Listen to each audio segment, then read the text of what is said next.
Welcome to today's Explainer. We're heading straight to the front lines of South Sudan today.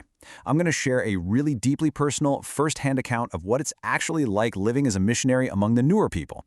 It's an exploration of the profound, honestly awe-inspiring spiritual lessons these incredible folks have taught us. So get ready, because this might just shift your perspective entirely. Now, South Sudan is often described as a wounded land, literally a crucified land. Back in 2011, when the people voted to separate from the North, man, there was so much hope in the air. We dreamt of peace, of freedom, of building this completely new future from the ground up. But, and this is what's truly heartbreaking, that dream turned into a nightmare almost overnight. A bloody civil war erupted, completely devastating the country with death, hatred, and just this relentless thirst for power. Which brings us to Chapter 1, The Wounded South Sudan. When you arrive here, the heartbreak hits you immediately. You step into a country devastated by violence, mostly driven by the greed of a few, who, frankly, don't seem to care that thousands die every year for power.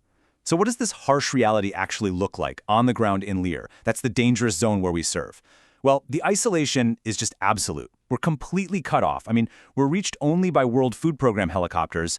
There's widespread famine, no adequate hospitals, and absolutely zero electricity. Oh, and during the rainy season, our mission territory turns into this massive swamp. We're literally walking for miles in mud and water, or navigating in these canoes hollowed out of palm trunks, just to reach our communities.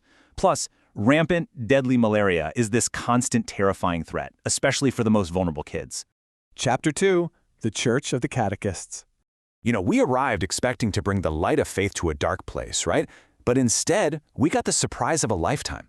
We found a faith that was already thriving and totally without us. For 25 long years, local impoverished catechists, these are men and women actively fleeing war and famine, they led the church entirely on their own. No priests, no resources, just the absolute fire of their beliefs. It wasn't actually until 1996 that the Comboni Missionaries finally arrived in Leer, and through the independence of South Sudan in 2011, and even when our Leer mission was completely destroyed in 2014, these simple, everyday people were the absolute bedrock of hope. As the quote goes, we found, in fact, a living, strong church born from the silent and faithful witness of simple people. It hit us like a ton of bricks. God was already deeply present among the Nuer way before we ever set foot in Leer. We went in thinking we were the evangelizers, but honestly, we were the ones being evangelized by their silent, incredibly powerful witness. Chapter 3, Choosing to Stay. So in 2014, everything changed. Our mission in Leer was completely destroyed during these brutal armed attacks. Suddenly, we were faced with a terrifying reality and an almost impossible choice. So, what did we do? We fled right into the dense forests alongside the local population. We hid out for weeks while our villages were just devastated by combat.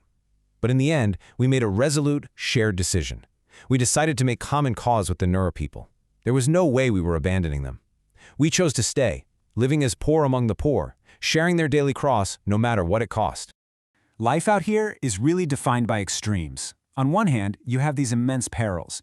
Think navigating massive swamps in those palm trunk canoes, battling deadly malaria without basic medicines, and trying to survive these bloody cattle conflicts between clans.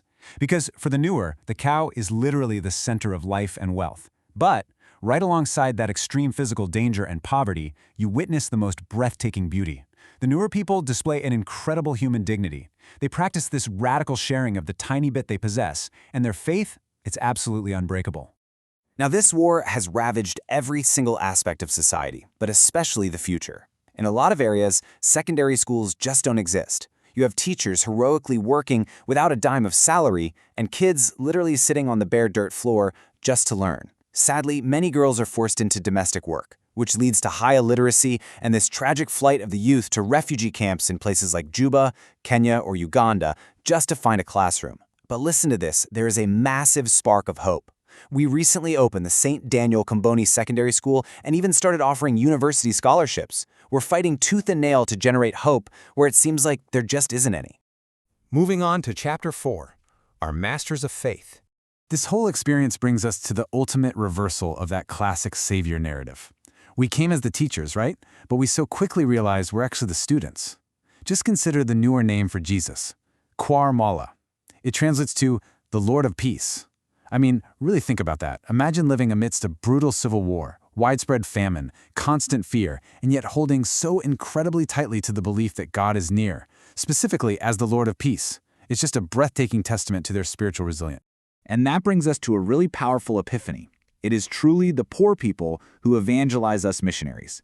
When you look into their faces, you discover true tenderness.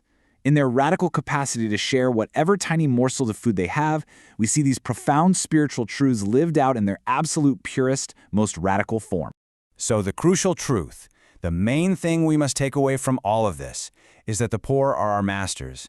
They prove to us day in and day out that hope is not some naive illusion. It's an absolute certainty that light continues to shine even in the darkest, most crucified places.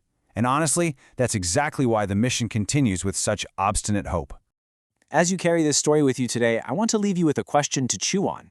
Have you ever met someone more fragile, maybe poorer or more vulnerable than yourself, who actually ended up teaching you something profound about faith or resilience or just life in general? Who are the unexpected teachers in your own life? Well, thank you so much for joining me on this incredible journey today. Keep learning, keep looking at the world with open eyes, and we'll catch you in the next Explainer.